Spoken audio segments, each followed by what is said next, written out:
Senior सियासतदान हैं सैयद ज़हीम कादरी साहब। वेलकम करती हूँ ज़हीम कादरी साहब। आज मैं बात इसी पे करूंगी। ये जो मैच हुआ है, क्या कहेंगे? आपने भी क्रिकेट के लिए, पाकिस्तान के लिए एक तो बड़ा दिल बड़ा दुखा हुआ है। ऑब्वियसली एक पाकिस्तान की मोहब्बत, पाकिस्तान का जीतना, खुशी होना, हमारी पूरी दुनिया में जो है वो नाम होना। लेकिन अब जब इस तरह की जगहसाई हो पूरी दुनिया में तो आप खुद बड़े पर्टर्ब्ड होते हैं। मैं बहुत पर्टर्ब्ड हूँ रात से। लेकिन जहाँ तक क्रिकेट की बात है, ऑब्वियसली जितनी खेली देखी, हाईली अनप्रोफेशनल। वो चीज़ें जो आपको सिखाई जाती हैं बचपन से क्रिकेट में, उनका भी शायबा नज़र नहीं आया आज क्रिकेट के मैदान में।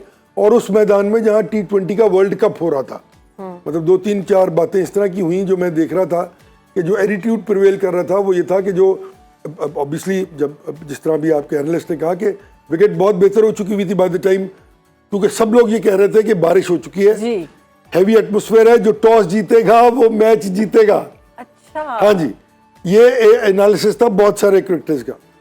जब मैच हुआ ऑब्वियसली नजर आ गया 120 पे इंडियन लोएस्ट एवर टोटल पे आउट हो गया 1 T20 में। अब जब ये बात हुई तो ऑब्वियसली सबने कहा कि यार अब तो बड़ा कोई मुश्किल काम नहीं है, 6 एन ओवर 1 बॉल और एक चौका हर एक ओवर 2 ओवर बाद, तो आप ऑब्वियसली 16-17 ओवर्स में आ जाते हैं और मैच खत्म हो जाता है। सबसे बड़ी प्रॉब्लम ये रही कि कुछ इस तरह की चीजें नजर आई जिसपे मैं आई स्मेल अ रैट, जहां मुझे कोई साजिश नजर आ रही है, जहां मुझे कोई खराबी नजर आ रही है, जो इल्जाम दुनिया पे लगाती है मैं नहीं लगाना चाहता पाकिस्तान टीम पे कि जनाब वहां पे ये हो गया और कुछ को किसी ने कुछ दे दिया और कुछ हो गया। मैं वो बात नहीं करना चाहता। जहां तक ताल्लुक है इस बात का कि कुछ प्रोफेशनल एटीट्यूड्स थे जो प्रिवेल करते हैं क्रिकेट में, वो नहीं किए। यानी कि एक आदमी जब बच्चा 12 साल का एकेडमी में जाता है ना, तो उसको ये बताया जाता है कि जब आप भाग रहे होते हैं टुवर्ड्स योर बॉलिंग एंड, आपने अपने एंड पे भाग रहे होते हैं, कॉल आप किस तरह करते हैं, कॉलिंग क्या होती है, और जब भाग रहे होते हैं तो आपका बैट जो है वो आपसे कम से कम 30 से 4 फुट आगे होता है ताकि आप ग्राउंड कवर ज्यादा कर दें। और जब आप आखिरी 3-4 कदमों पे आते हैं तो झुक के उस बैट को मजीद लंबा कर देते हैं। आप देख लीजिए पूरी दुनिया में हर क्रिकेटर जो भाग रहा है, चाहे बॉल बाउंड्री पे है और वो पहले या दूसरे रन पे है, वो इस तरह ही भाग रहा है, क्योंकि ये बताया गया भाई कि इस तरह भाग के आपने दूर से टच करना है और वापस जाना है दूसरे रन के लिए। ये आपको 12 साल 10 साल की उम्र में अकेडमी में बता दिया।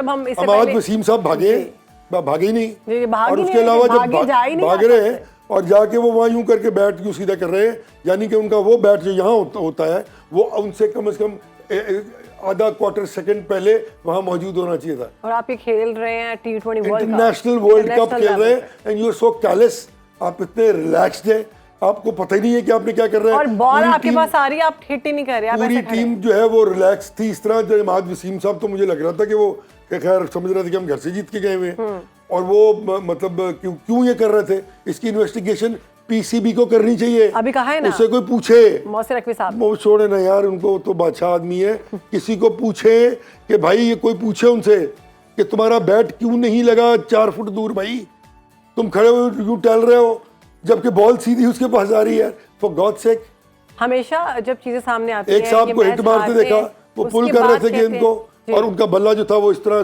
स्लाइस था, चाचा, नहीं चाचा की बात करें, छोड़े ना यार, चाचा हो या मामा हो, उन्होंने हमें तो रुस्वा करवा दिया ना। और लेकिन मैं ये कहता हूँ कि एक एक आदमी को इन्वेस्टिगेट करे कि इन्होंने कल हरकत क्या की है। जीता हुआ मैच इन्होंने खुद दिया उनकी गोद में कि आ जाएं, आप जीत जाएं। मैं नहीं कहना चाहता जब आप जीता हुआ मैच हारते हैं तो उसकी एडवांटेजेस बहुत बड़े अगर वो बॉलर नसीम शाह एंड पर आकर 4 बालों पर उसने, अल्लाह ताला उसको जिंदगी सेहत दे, उसने 1 ओवर में 2 चौके मार दिए और 2 सिंगल्स कर दी। इनसे नहीं लग सकते थे, इनसे नहीं लग सकते थे वो चौके यार। अपने रिकॉर्ड बना रहे होते हैं। अब ये एक और बात मैं डिसएग्री करूंगा, देखें अपने रिकॉर्ड बनाने के लिए खेलें तो यार कुछ कर ही दे। बात ये कि अपना रिकॉर्ड बनाने के लिए स्कोर करना ना। सर देखिए, आप T20 में बॉल जाया नहीं कर सकते, इतना मार्जिन नहीं होता, आप वनडे नहीं खेल रहे। आप देखें, आप अफोर्ड नहीं कर सकते। कुछ चीजें ऐसी हो रही थी। अब देखें ना, एक उस्मान साहब है, कोई उनको कोई डिस्कस नहीं कर रहा। वो कौन साहब है यार, वो किधर से आ गया आदमी? और क्या किया उन्होंने? पहले उन्होंने 2 कैच छोड़े हैं।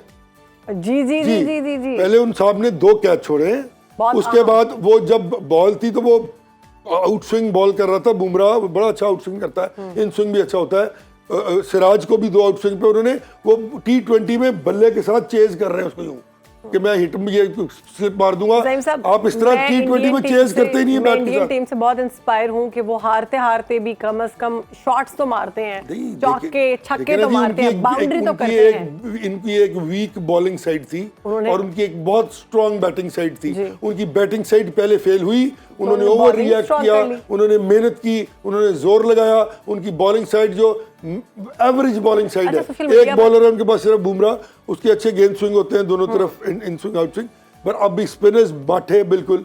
सिराज दरमियाना सा बॉलर है, कोई उसमें इतनी बड़ी बात शुभदीप नहीं। जो है, शुभदीप सिंह अब नया आया है, उसके भी सब मिडिल लेवल के बॉलर्स हैं, कोई एक्स्ट्रॉर्डनरी बॉलर नहीं है। ये लड़का जो है साफ नजर आता है कि वो क्रीज बड़ी अच्छी यूज कर रहा है। वो बाहर जाके इन स्विंग भी करता है, बाहर से आउट स्विंग भी करता है, अंदर से इन स्विंग और आउट स्विंग दोनों करता है। बुमराह जो है मैं उसकी बात कर रहा हूँ, तो जब वो काम करेगा तो ऑब्वियसली आप उसको खेल लें। ज़हीम 4 ओवर है ना सोशल यार, मीडिया पर ये बहस जारी आप है। वो 4 ओवर जो है वो आप खामोशी से खेल लें। या वो रिजवान साहब उसको निकल गेट मार रहे हैं। वो हमारे बाबर साहब तो आते ही गए थे रन पे, क्योंकि उन्होंने बड़ा एहसान किया और टच एक बॉल भी नहीं कर पा रहे वो थे वो। खैर सोशल मीडिया पर ये बहस जारी है कि ये जो सारा मैच है, अगर हम अमेरिका वाला मैच देखें और हम इंडिया वाला मैच देखें, तो इसमें क्या पीछे कोई सियासी मंजरनामा तो नहीं है? सियासत तो होगी ना, सियासी तो होगा। मुझे तो सियासत के अलावा कोई जुर्म नजर आ रहा है बहुत बड़ा, सही जहाँ किसी ने इन्वेस्टिगेशन होनी चाहिए। बिल्कुल इन्वेस्टिगेशन होनी चाहिए कि इस तरह टीम रिएक्ट नहीं करती। जी। ये टीम का एक देखिए ना, कुछ नॉर्मल चीजें हैं।